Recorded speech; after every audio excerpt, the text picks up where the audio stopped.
So, the oldest debate in Final Fantasy VII history still maintains to this day. The choice between Tifa and Aerith. Which one should end up with Cloud?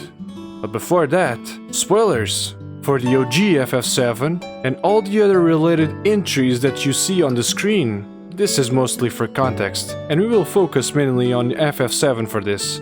Also, don't forget to subscribe, so I can put bread on the table.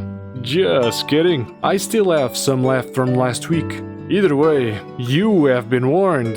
It's spoiler-free from now on. Alright, let's get back to the topic at hand. Aerith or Tifa? Tifa or Aerith? Who is Cloud's soulmate? It's Tifa. What? Were you expecting a build-up explanation of both Tifa and Aerith and why one should be with Cloud more than the other? Then make a grand revelation at the end, followed by a gasp that turns into rage for those who wanted the other girl to be chosen? Oh no. I think you might be under a misconception here. This is not a video about which girl should be with Cloud. That has already been decided. This is a video about you accepting reality. Cloud will always stay with Tifa. Aerith will always stay with Zack. That is how it was, that is how it is, and that is how it will always be, across time and space. Now, let's get started on this video. For those who already understand this concept, sit back, relax, and enjoy yourselves. The others, pay close attention, because although you might be triggered right now, you're misguided, and that's fine. I am here to show you the way. So, in your honor, we shall start with Aerith first, and what her relationship with Cloud means. So, Aerith. Since the beginning and throughout the journey, she is sassy and teases Cloud every chance she gets. Actually, not only him. Barrett's very fitting sailor costume was caught by the attention from the rest of the gang. Even Cloud makes a joke about it. Ah, look at them. Having a good time with lots of laughs and giggles. But I digress. This to point out that Aerith does not do this so she can have a shot at a romantic relationship with Cloud. It is no secret to everyone in the group that has interacted with Cloud has noticed at some point that something does not seem right with him. Even Cloud himself started realizing this too, and even became afraid of it. But what made Aerith to become attracted? Wait, no, that's not the word. To become charmed. No, not that one either. Captivated. Not quite, but almost there. Oh, fascinated. That's it. What made Aerith to become fascinated by Cloud? A guy that appeared out of nowhere, that reminded her of someone she once knew before. Two completely different people, but look exactly the same. That walk and gesture, it's the same as that person. They share the same rank in soldier. They have the same eyes, and also the same sword. But no one ever talks about the sword. It's like the trademark for Cloud and Zack. But whatever. Cloud is different. Things are different. Remember, the Aerith from the OG FF7 does not know that Zack has already died. Forget about the final scene in Crisis Core. That does not apply to the original story.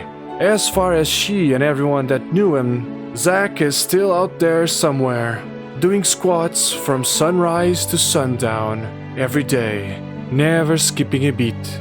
It's very odd how Cloud, who resembles him so much, does not even know who he is in the first place.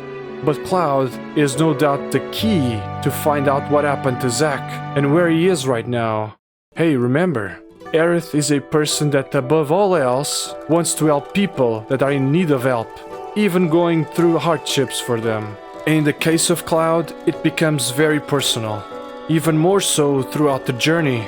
But that's also true for the others. She helps the way that she can and tries to fix Cloud, but that's not her role in the story. That's Tifa's role. Not only is she the only one who can, it suits her much more. But we'll get to her in a moment. Because speaking of roles, after Aerith serves most of her role, she is laid down to rest up until the very end, where she completes her story. And at that point, You can say that she and Zack have finally reunited, back together. Now from Tifa's side, I will only need to show you one scene to explain why she's the one. No, not this scene. The scene that I'm talking about takes place in a certain town. To refresh your memory in case you need, this happens 1 week after the events of the Northern Crater, where Cloud fell into the live stream and disappeared. A bunch of giant kaiju-like monsters were unleashed into the world with the sole purpose to destroy everything they see. And did I mention that there's also a giant meteor that is about to hit the planet at any moment? Sephiroth summoned it, by the way, which, at the moment it impacts on the planet, it will result in the immediate extinction of all life in the world. You can imagine that the world itself is in a state of complete chaos from these apocalyptic times. Well, with that said, Tifa and the gang go to a small village that is in a small island, and by a mere coincidence, she overheard some guys talking about a spiky-haired man that washed up ashore a week ago. How convenient! She rushes to the guys to confirm this person's whereabouts and then enters in the clinic where the doctor of the village is. He gives directions to Tifa to where the spiked-haired man is. And of course it's Cloud! We did it! Everyone is reunited again! What joy! What happiness! What delight! What's wrong with Cloud? Well, you probably are familiarized with the term Mako poisoning. Cloud's state makes Tifa break down. She might have found him, but he might be gone for good this time. Only an empty shell remains that can breathe and make noises. The person that is connected to her childhood, the one who can understand her better than anyone else in the world, who does not make her feel truly alone, is no longer in front of her. So what now?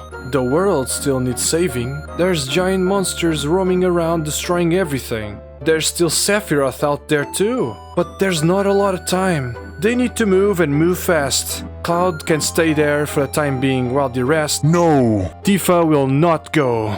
She will not leave him. The world can be at the brink of destruction for all she cares. She will not leave Cloud's side at this moment, no matter what happens. Even if she can't do anything to help improve his condition, it doesn't matter.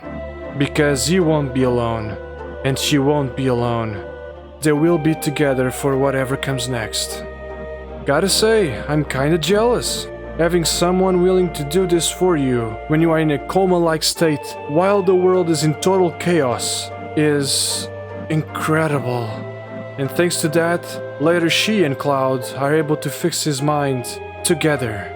Because she is the one.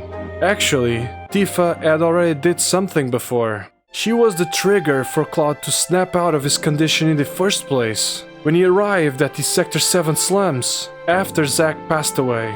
Of course, in this case, I would say, it was a combination of Genova memory manipulation, his own mind trying to protect him, Zack's sacrifice, and the shock from seeing Tifa alive. No doubt that was the trigger. Man, these people have gone through a lot. Square Enix, this message is directed to you. Let them be happy and live a peaceful life. From what they have to go through even more in Rebirth and Part 3. Please! I'm asking! No! Begging! Let all of them be alive and happy by the end of this. In some way! Especially these four. That's it. Now, have you finally accepted reality? Let me know in the comments. And you can also watch these 2 videos about Cloud and Zack, in case you are interested. But above all, thank you for being here and watching this video. I really appreciate it, more so than you can ever know. I hope you have a good day.